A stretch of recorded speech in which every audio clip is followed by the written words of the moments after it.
شروع اللہ کے نام سے جو بڑا مہربان نہایت رحم کرنے والا ہے۔ بسم اللہ الرحمن الرحیم۔ ہر روز یہ سورت 7 مرتبہ پڑھ لو، بیٹے کو کامیاب ہوتا ہوا آپ اپنی آنکھوں سے دیکھو گے۔ محترم ناظرین، سورۃ الکوثر اور الحمدللہ رب العالمین روزانہ پڑھنے کا معمول بنا لیں۔ یہ سورت پڑھنے سے آپ اپنے بیٹے، اپنی اولاد کو کامیاب ہوتے ہوئے دیکھیں گے اور دنیا آپ کے بیٹے کی قسمت پر رشک کرے گی۔ وہ لوگ جو زندگی کے ہر میدان میں اپنی اولاد کو کامیاب دیکھنا چاہتے ہیں تو آج کا یہ وظیفہ لازمی کریں، اور انشاءاللہ اس وظیفے کے فضائل و برکات کی وجہ سے ان کے بیٹے، ان کی اولادیں دنیا کے ہر معاملے میں ترقی کے منازل طے کریں گی۔ یہ اتنا تیز وظیفہ ہے کہ 2 منٹ میں اثر کر جائے گا۔ ناظرین اکرام، یہ وظیفہ زندگی کے ہر مسائل کے حل کے لیے کافی ہے۔ اگر کامیاب زندگی گزارنا چاہتے ہیں تو اس وظیفے کو لازمی کریں۔ وہ لوگ جو دنیا کے تمام مسائل سے تنگ آ چکے ہیں اور اپنی اولاد کی وجہ سے بہت زیادہ پریشانی کا شکار ہیں، وہ دنیا جہان کے تمام کام چھوڑ کے یہ وظیفہ لازمی کریں۔ یہ ایک خاص وظیفہ ہے کہ پڑھنے والا رب کعبہ کو راضی کر لیتا ہے، اور جس بندے سے رب راضی ہو جاتا ہے اس بندے کی ہر پریشانی، ہر مشکل، ہر تنگ دستی ٹل جاتی ہے۔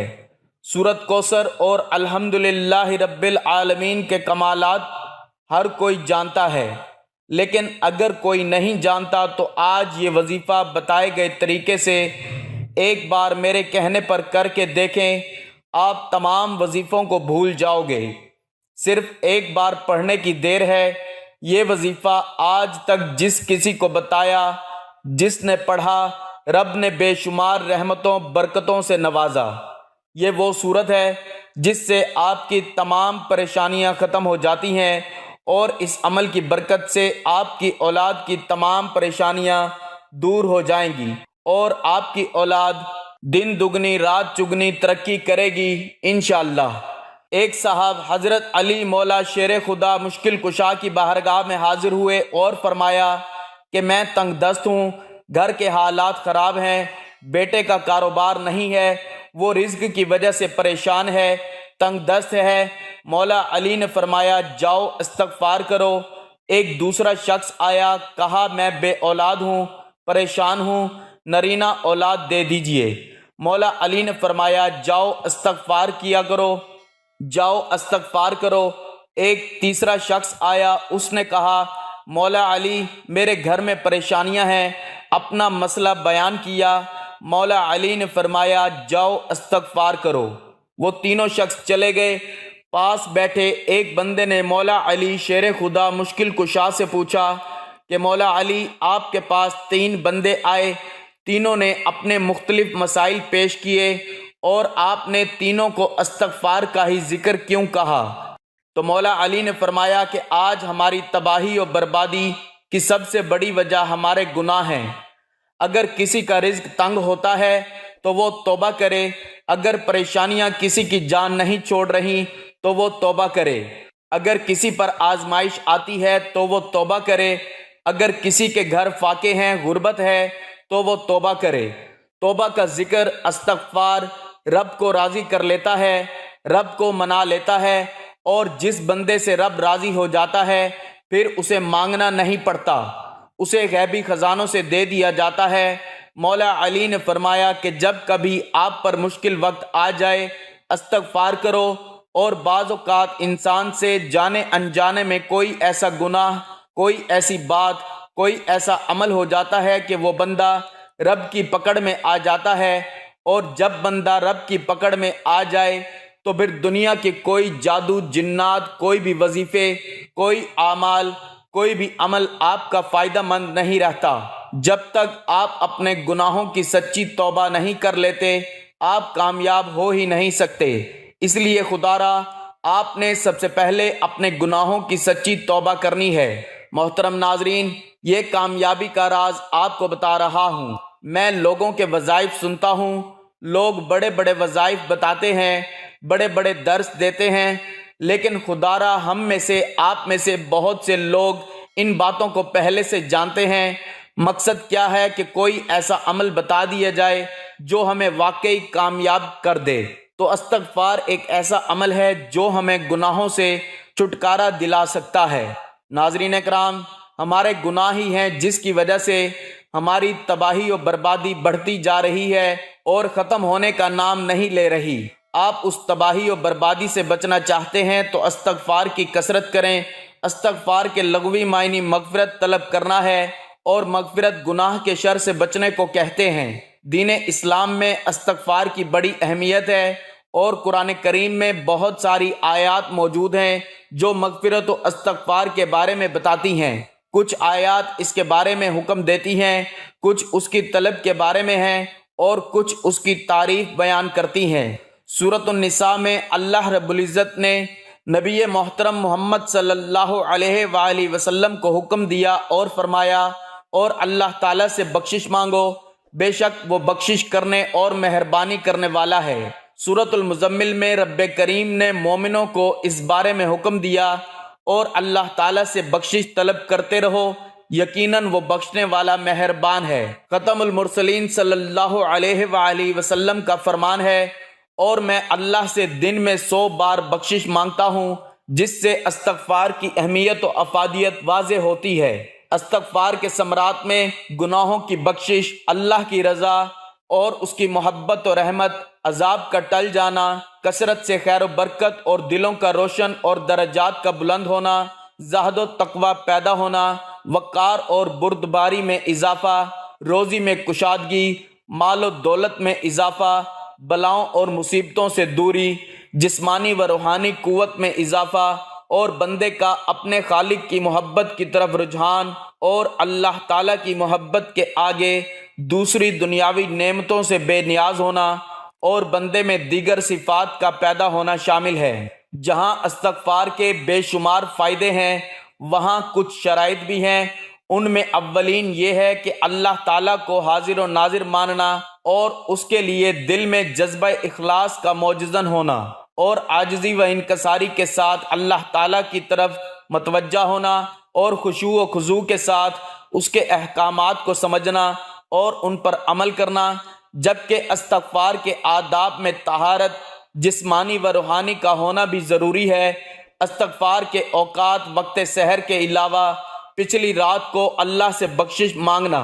رسول اکرم صلی اللہ علیہ وآلہ وسلم کا فرمان ہے کہ رب کائنات رات کے آخری تہائی حصے میں ہر رات دنیا سے قریب والے آسمان پر نازل ہوتا ہے، اور کہتا ہے کہ کون ہے جو مجھے پکارے اور دعا و استغفار کرے، میں اس کی دعا کو قبول کروں، اور کون ہے جو مجھ سے سوال کرے اور میں اسے عطا کروں، کون ہے جو مجھ سے مغفرت طلب کرے اور میں اسے بخش دوں۔ محترم ناظرین، آج کا خاص وظیفہ لازمی کیجئے۔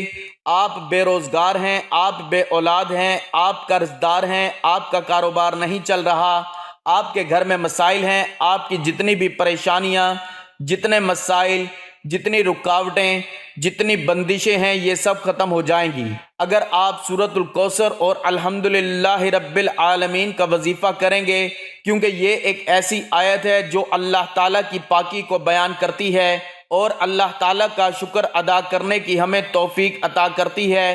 جب ہم اللہ تعالیٰ کا شکر ادا کریں گے تو وہ ہمیں غیب سے اتنا خزانہ عطا کرے گا کہ آپ خود حیران رہ جائیں گے، آپ کو سمجھ بھی نہیں آئے گی یہ دولت اور رزق کہاں کہاں سے آ رہا ہے۔ اگر آپ روزانہ کی بنیاد پر عمل کریں گے تو انشاءاللہ آپ کی اولاد کی ترقی لوگ دیکھیں گے اور حیران رہیں گے کہ اچانک اللہ تعالیٰ نے ان کو اتنی کامیابی سے کیسے نواز دیا۔ محترم ناظرین، حضرت عائشہ صدیقہ رضی اللہ تعالی عنہا روایت فرماتی ہیں کہ حضور نبی اکرم صلی اللہ علیہ وآلہ وسلم نے فرمایا، قرآن مجید کا ماہر معزز و محترم فرشتوں اور معظم و مکرم انبیاء علیہم السلام کے ساتھ ہوگا، اور وہ شخص جو قرآن پڑھتا ہو لیکن اس میں اٹکتا ہو اور پڑھنا اس پر کند ذہن یا موٹی زبان ہونے کی وجہ سے مشکل ہو، اس کے لیے بھی 2 گنا اجر ہے۔ ایک دوسری روایت میں ہے کہ وہ شخص جو قرآن پڑھتا ہے حالانکہ یہ پڑھنا اس کے لیے سخت مشکل ہو، اس کے لیے 2 اجر ہیں۔ حضرت سعد بن ابی وقاص رضی اللہ تعالی عنہ روایت کرتے ہیں کہ رسول اللہ صلی اللہ علیہ وآلہ وسلم نے فرمایا تم میں سے بہترین لوگ وہ ہیں جو قرآن مجید سیکھیں اور سکھائیں۔ عاصم کہتے ہیں مصعب نے میرا ہاتھ پکڑ کر مجھے اس اعلیٰ مقام پر بٹھایا کہ میں اسے قرآن پڑھاؤں۔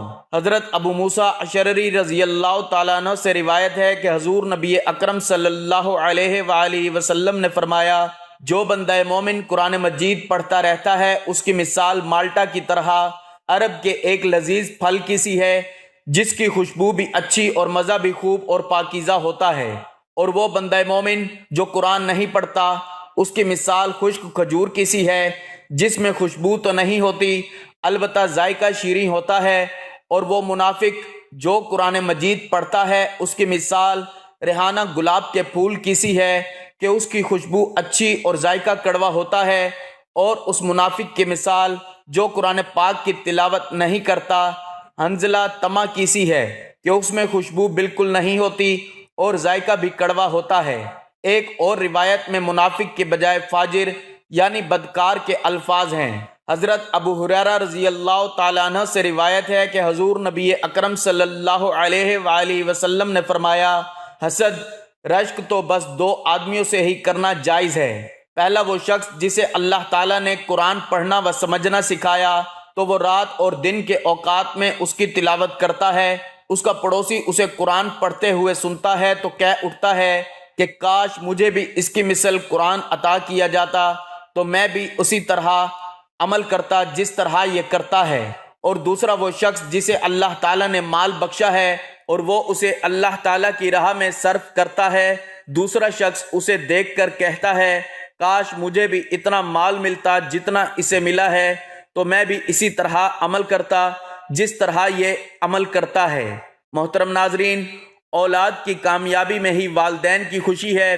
اس میں کوئی شک و شبہ نہیں کہ ایک باپ اپنی اولاد کے لیے اپنی زندگی تک قربان کر لیتا ہے، بلکہ اگر یہ کہوں کہ اپنی خوشیاں ہی قربان کر کے خوشیاں حاصل کرتا ہے تو یہ غلط نہیں ہوگا۔ اگر معاشرے میں دیکھیں تو ہر ماں باپ کی خواہش ہوتی ہے کہ اس کا بیٹا یا بیٹی پڑھ لکھ کر بڑا بنے اور ماں باپ کا نام روشن کرے، مگر ضروری نہیں اکثر ایسا ہو، لیکن بحیثیت والدین ہمیں اچھے کی امید لگانی چاہیے۔ آج اس باپ کی کہانی بیان کر رہا ہوں جس کا بچہ پاس تو ہوا مگر نمبر انتہائی کم تھے۔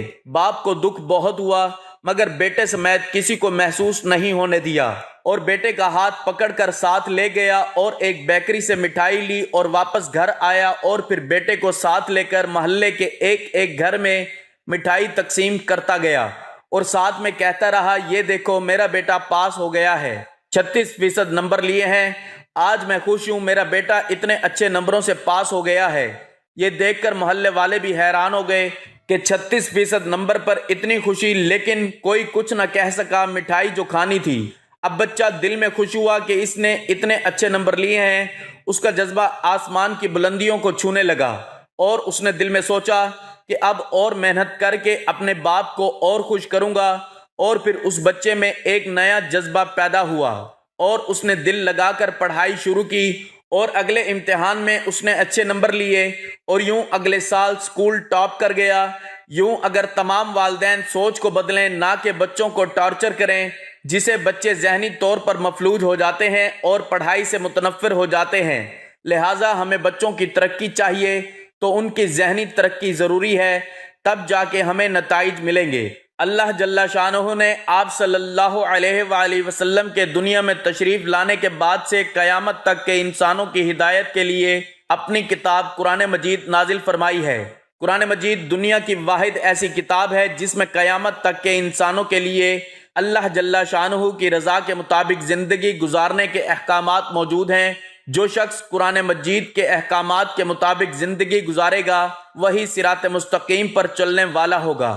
مادہ پرستی اور نفسہ نفسی کے اس دور میں ہر انسان کسی نہ کسی قسم کی پریشانی میں مبتلا ہے اور سکون کی تلاش میں ہے۔ ویسے تو زندگی میں سکون قائم رہنے اور کوئی پریشانی نہ آنے کی انسانی خواہش ہمیشہ سے رہی ہے، لیکن افراتفری کے اس دور میں سکون کے کچھ لمحے میسر آنے کی تمنا کچھ زیادہ ہی بڑھ گئی ہے۔ اگر آپ زندگی میں سکون حاصل کرنا چاہتے ہیں تو آپ کو ایسے اصول اپنانے ہوں گے جو آپ کو پرسکون اور خوشگوار زندگی فراہم کر سکیں۔ قرآن پاک جو اللہ کی پاکیزہ کتاب ہے اور ہماری ہدایت اور کامیابی کے لیے اتاری گئی ہے، اس میں اللہ پاک نے جہاں اپنی وحدانیت، نبوت اور رسالت بیان کی ہے اور دینی اور دنیاوی کامیابی کے لیے سماجی اور معاشرتی آداب کو بیان کیا، وہیں زندگی کو خوشگوار بنانے کے حوالے سے بھی رہنما اصول بیان کیے ہیں۔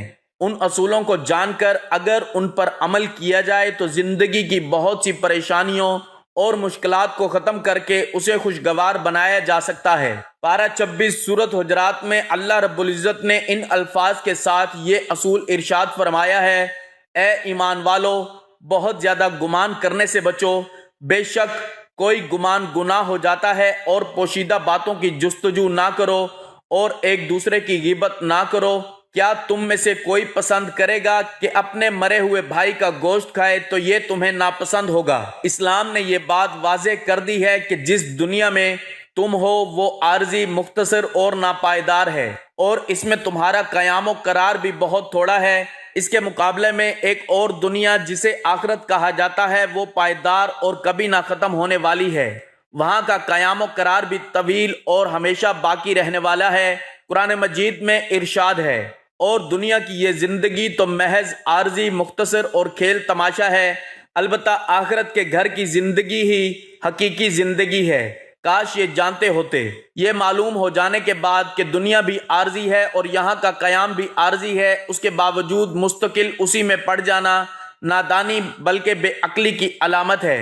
انسان خوب جانتا ہے کہ اسے موت آ کر رہے گی اور پل بھر میں اس کی خواہشات کا خاتمہ ہو جائے گا، دنیا چھوٹ جائے گی اور دنیا والے اس سے بچھڑ جائیں گے۔ اس کے باوجود وہ غیر ضروری کاموں میں الجھا ہوا ہے۔ کامیاب زندگی کے لیے ضروری ہے کہ مختصر وقت کو کام میں لایا جائے اور پل پل اس کی حفاظت کی جائے۔ آخرت ہمیشگی کی جگہ ہے اور وہاں کی زندگی دائمی ہے، تو ہوش مندی کا تقاضا یہ ہے کہ اپنی پوری توجہ اور فکر اسی کی طرف منتقل کرے اور اس کے حصول کے لیے اس دنیاوی زندگی کا استعمال کرے۔ قرآن مجید میں آخرت کی دائمی زندگی کو واضح الفاظ میں بیان کیا گیا ہے اور اس کی طرف توجہ دلاتے ہوئے اس کی فکر کرنے کی ترغیب دی ہے۔ ارشاد ہے: اے لوگو، کیا ہو گیا ہے تم کو موت کی حقیقت جاننے اور آنکھوں سے دوسروں کے مرنے کا مشاہدہ کرنے کے باوجود، لیکن پھر بھی تم لوگ دنیاوی زندگی کو مقدم رکھتے ہو، حالانکہ آخرت کہیں زیادہ بہتر اور کہیں زیادہ پائیدار ہے۔ اس زندگی کو کامیاب بنانے کا نسخہ خدا کی بندگی اور اس کی فرما برداری ہے۔ اس سے جہاں دنیاوی زندگی درست ہوتی ہے اور سکون و اطمینان کا باعث بنتی ہے، وہیں آخرت کی کامیابی اور وہاں کی دائمی زندگی کی خوشیاں بھی حاصل ہوتی ہیں، اور اس کا احساس بھی یہاں کی زندگی میں تازگی اور مسرت پیدا کرتا ہے۔ مگر بہت سے لوگ اب بھی آخرت سے غافل ہو کر دنیاوی زندگی میں الجھے ہوئے ہیں اور حقیر دنیا کے پیچھے پڑے ہوئے ہیں۔ قرآن مجید نے ان لوگوں کو جو آخرت سے غافل ہو کر دنیا سے چمٹ جاتے ہیں اور اپنی غفلت سے باخبر ہونا نہیں چاہتے، ان پر افسوس ظاہر کیا ہے اور ان سے پوچھا ہے: کیا تم آخرت کے مقابلے میں دنیاوی زندگی پر راضی ہو چکے ہو؟ اگر ایسا ہے تو یاد رکھو کہ دنیاوی زندگی کا مزہ آخرت کے مقابلے میں کچھ بھی نہیں مگر تھوڑا ہے۔ دنیاوی زندگی کا قیام بہت تھوڑا اور مختصر ہے۔ یہاں نہ تو ہر خواہش پوری ہوتی ہے اور نہ ہی زندگی کا مکمل سکون حاصل ہوتا ہے، بلکہ یہاں کی زندگی کا وہاں حساب دینا ہے۔ ہر چھوٹی بڑی چیز کے متعلق پوچھا جائے گا۔ جو جتنا سامان زندگی اکٹھا کرے گا اتنا ہی بوجھ اپنے سر پر لاد کر لے جائے گا، اور جو جتنا کم سامان رکھے گا اتنے ہی کم سوالات اس سے کیے جائیں گے۔ محسن انسانیت صلی اللہ علیہ وآلہ وسلم نے تعلیم دی ہے کہ انسان زیادہ کی فکر نہ کرے بلکہ کم سے کم چیزوں پر قناعت کرے، کیونکہ دنیا اس کے لیے مسافر خانہ ہے اور مسافر اتنا ہی سامان اپنے ساتھ رکھتا ہے جتنے کی ضرورت ہو۔ حضرت عبداللہ بن عمر رضی اللہ تعالیٰ عنہ فرماتے ہیں کہ ایک دن آپ صلی اللہ علیہ وآلہ وسلم نے میرا کندھا پکڑ کر فرمایا: دیکھو، دنیا میں ایسے رہو گویا تم اجنبی ہو یا راستہ چلنے والے مسافر۔ اگر انسان غور و فکر سے کام لے، اسلامی اصولوں اور نبوی سیرت کے مطابق زندگی گزارنے لگے، تو اسے قدم قدم پر محسوس ہوگا کہ زندگی کس قدر سہل اور آسان ہے۔ سادگی میں عافیت ہے اور بے جا تکلفات میں تکلیف ہے۔ انسان پر تکلیف آتی نہیں، وہ خود لاتا ہے۔ انسان چاہے تو بہت کم خرچ میں اپنی ضروریات کی تکمیل کر سکتا ہے اور بقیہ کو دوسروں کی خدمت میں صرف کر سکتا ہے۔ در حقیقت جینا اسی کا نام ہے کہ جو دوسروں کے لیے ہو۔ انسان چاہے تو جسمانی و ذہنی تھکاوٹ اور دیگر پریشانیوں سے خود کو دور رکھ سکتا ہے، مگر اس کے لیے اسے کفایت شعاری، سادگی اور بقدر ضرورت پر عمل کرنا پڑے گا، جیسا کہ اس وقت بہت سے لوگ کرتے ہوئے دکھائی دے رہے ہیں۔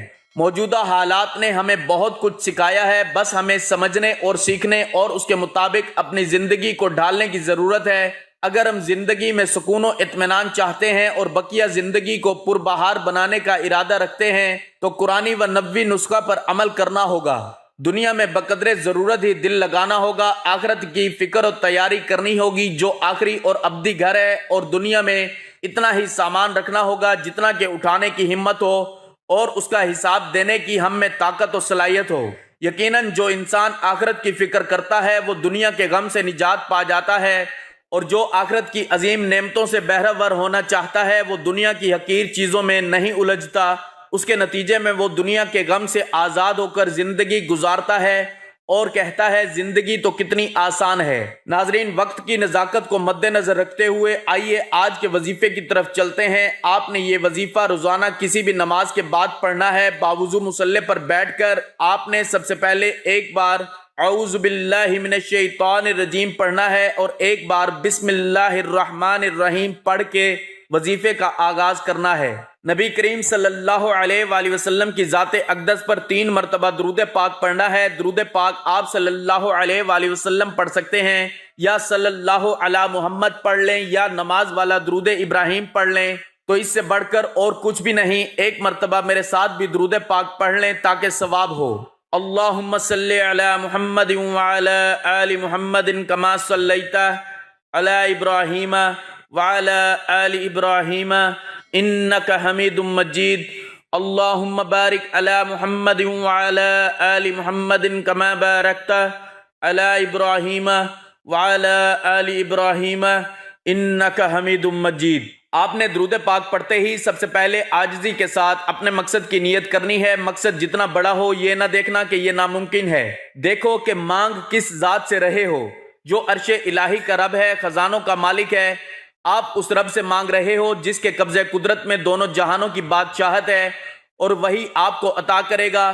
بے شک وہ ہر چیز پہ قادر ہے اور وہ بہت غفور الرحیم اور بے نیاز ہے۔ آپ انشاءاللہ جو مانگیں گے آپ کو مل جائے گا۔ اپنے مقصد کی نیت کیجئے۔ اگر آپ اپنی اولاد کی ترقی اور کامیابی چاہتے ہیں تو یہ ذہن میں رکھیں کہ میں بیٹے کے لیے یا بیٹی کے لیے یہ وظیفہ پڑھ رہا ہوں یا پڑھ رہی ہوں۔ اگر آپ کی کوئی اور حاجت ہے، کوئی اور پریشانی ہے، تب بھی یہ وظیفہ پڑھ سکتے ہیں۔ گاڑی، دولت، شہرت، کامیابی، ترقی، خوشحالی، جو بھی چاہیے وہ مانگ لیں۔ آپ کو اپنے مقصد کی نیت کرنے کے بعد وہیں بیٹھے آنکھوں کو بند کرنا ہے، پوری توجہ اور دھیان سے وظیفہ پڑھنا شروع کیجئے۔ یہی کامیابی کا راز ہے۔ یہی جس طرح ایک مکان کی بلڈنگ بنائی جاتی ہے تو اس کی بنیاد رکھی جاتی ہے، دیواریں مضبوط کی جاتی ہیں، اسی طرح کسی بھی کامیابی کا راز شروع ہوتا ہے درود پاک پڑھ کر۔ جو بھی دعا اور جو بھی وظیفہ کیا جاتا ہے تو وہ ضرور قبول ہوتا ہے۔ جو بندہ درود پاک پڑھتا ہے تو وہ اللہ تعالیٰ کو راضی کرتا ہے، کیونکہ اللہ تعالیٰ اس عبادت سے بہت زیادہ خوش ہوتا ہے۔ اس لیے کہا جاتا ہے کہ تمام عبادات میں سے سب سے زیادہ افضل درود پاک پڑھنا ہے، جس کی قبولیت کا کوئی شک نہیں، کیونکہ رب کی رضا اسی میں ہے کہ جب بندہ اپنے کبیرہ صغیرہ گناہوں کو بخشوا لیتا ہے تو رب راضی ہو جاتا ہے۔ اسی طرح سے آپ نے درود پاک پڑھ کر یہ وظیفہ شروع کرنا ہے۔ یہ وظیفہ آپ اپنے ہاتھ کی انگلیوں پر گن کے پڑھ سکتے ہیں۔ اگر ہاتھ کی انگلیوں پر گن کر نہیں پڑھ سکتے تو تسبیح کا استعمال کر لیں، لیکن تعداد میں کمی بیشی نہیں ہونی چاہیے۔ اگر کمی بیشی ہوگی تو اس کے ذمہ دار آپ ہوں گے۔ آپ نے ہاتھ کی انگلیوں پر 100 بار الحمدللہ رب العالمین پڑھنا ہے، کمی بیشی نہیں کرنی۔ بعض اوقات بندہ ایک دانہ کم یا زیادہ پڑھ جاتا ہے، لیکن آپ نے 100 دانوں کی تسبیح کرنی ہے، 100 بار پڑھنا ہے، اور جب آپ کی زبان سے نکل رہا ہو الحمدللہ رب العالمین، آپ روتے ہوئے، تڑپتے ہوئے، سسکتے ہوئے رب کعبہ سے مانگتے چلے جائیں۔ یقین کیجئے اللہ تعالیٰ آپ کی نسلوں کو آباد کر دے گا۔ جس گناہوں کی پکڑ کی وجہ سے رب نے آپ کا رزق تنگ کیا ہے، آپ کے گھر میں پریشانیاں ہیں، فاقے ہیں، غربت ہے، تنگ دستیاں ہیں، اس صورت کی فضیلت و برکت سے ہر طرح کی پریشانیاں، ہر طرح کے گناہ اور ہر طرح کی بندشیں ٹوٹ جائیں گی اور کامیابی آپ کا مقدر ہو جائے گی۔ 100 دانوں کی ایک تسبیح پر پڑھنے کے بعد اب دوسرے نمبر پر جو آپ نے وظیفہ کرنا ہے وہ رب کے 2 ناموں کا وظیفہ ہے۔ 11 بار آپ نے یا رزاق یا فتاح کا وظیفہ پڑھنا ہے۔ یا رزاق، اے رزق دینے والی ذات، اے مشکلوں پر قابو پانے والی ذات، اے کامیابی دینے والی ذات۔ یا رزاق یا فتاح کو پکارنے کی دیر ہے، عرش الہی سے فرشتے زمین پر اتریں گے، کامیابیاں چھوڑ جائیں گے۔ یا رزاق یا فتاح کو ملا کے پڑھا تو 1 بار ہو گیا، یا رزاق یا فتاح کو ملا کے پڑھا تو 2 بار ہو گیا۔ اس طرح آپ نے یہ وظیفہ 11 بار پڑھنا ہے۔ وظائف ہر کوئی بتاتا ہے لیکن کامیاب ہونے کا طریقہ کوئی نہیں بتاتا۔ کامیابی کا راز ہر کوئی چھپا لیتا ہے۔ ہم تو چاہتے ہیں کہ لوگوں کی آسانیاں ہوں، لوگوں کی دعائیں قبول ہوں، لوگوں کی پریشانیاں ختم ہوں اور آپ کے علاج زندگی کے ہر میدان میں کامیاب ہوں۔ غور سے سنیے گا، نبی کریم صلی اللہ علیہ وآلہ وسلم پر درود پاک پڑھنے کے بعد پہلے نمبر پر وظیفہ الحمدللہ رب العالمین کو 100 بار پڑھنا ہے۔ دوسرے نمبر پر جو وظیفہ ہے وہ رب کے 2 نام یا رزاق یا فتاح، آپ نے صرف 11 بار یا رزاق یا فتاح کو بتائے گئے طریقے سے پڑھنا ہے۔ اب تیسرے نمبر پر آخری جو وظیفہ ہے، آپ نے صرف اور صرف 3 بار سورۃ کوثر پڑھنی ہے۔ انا اعطیناک الکوثر فصلی لربک وانحر ان شأنک ھو الابتر۔ 3 بار سورۃ کوثر پڑھ کر آخر میں 3 بار وہی درود پاک پڑھنا ہے جو وظیفہ شروع کرتے وقت پڑھا تھا، اور وظیفہ مکمل کر دینا ہے۔ اب کامیابی کا کیا راز ہے، اس کو پڑھ کے اپنے رب کا شکر ادا کیا اور اس کی پاکی بیان کر کے اپنے گناہوں کو بخشوا لیا۔ اب رب راضی ہے، اب انعام لینے کا وقت ہے۔ یا رزاق سے رزق مل جائے گا، رزق کے 300 دروازے کھل جائیں گے۔ یا فتاح سے کامیابی آپ کا مقدر ہو جائے گی، رکاوٹیں بندشیں ہٹ جائیں گی اور آپ پر رحمتوں برکتوں کی برسات ہوگی۔ سورہ کوثر سے آپ کے گھر کے حالات بدل جائیں گے، بے سکونی بے برکتی ہمیشہ کے لیے ختم ہو جائے گی۔ یہ وظیفہ کوئی نہیں بتائے گا، خدا را یہ وظیفہ بتائے گئے طریقے سے کیجئے گا۔ ناظرین، آج کا وظیفہ نہایت ہی آسان اور مختصر ہے۔ آپ نے دیکھا ہوگا کہ اس کو پڑھنے کے لیے صرف 1 منٹ ہی لگے گا، اس سے زیادہ کا وقت آپ کا نہیں لگے گا۔ آپ نے یہ وظیفہ کسی بھی نماز کے بعد کر لینا ہے اور انشاءاللہ آپ کی جو بھی پریشانی ہے، اولاد کے حوالے سے، رزق کے حوالے سے، یا کوئی بھی مسئلہ ہے، ابھی پریشانی ہے، وہ ختم ہو جائے گی۔ دعا ہے کہ اللہ تعالیٰ میرا سنانا اور آپ کا سننا اپنی پاک بارگاہ میں قبول و منظور فرمائے، آمین۔ ناظرین، گزارش ہے کہ اللہ تعالیٰ کے 99 ناموں میں سے کوئی ایک نام کمنٹ میں لکھ کر ضرور شیئر کریں۔ اللہ تعالیٰ ہم سب کا حامی و ناصر ہو، آمین، جزاک اللہ۔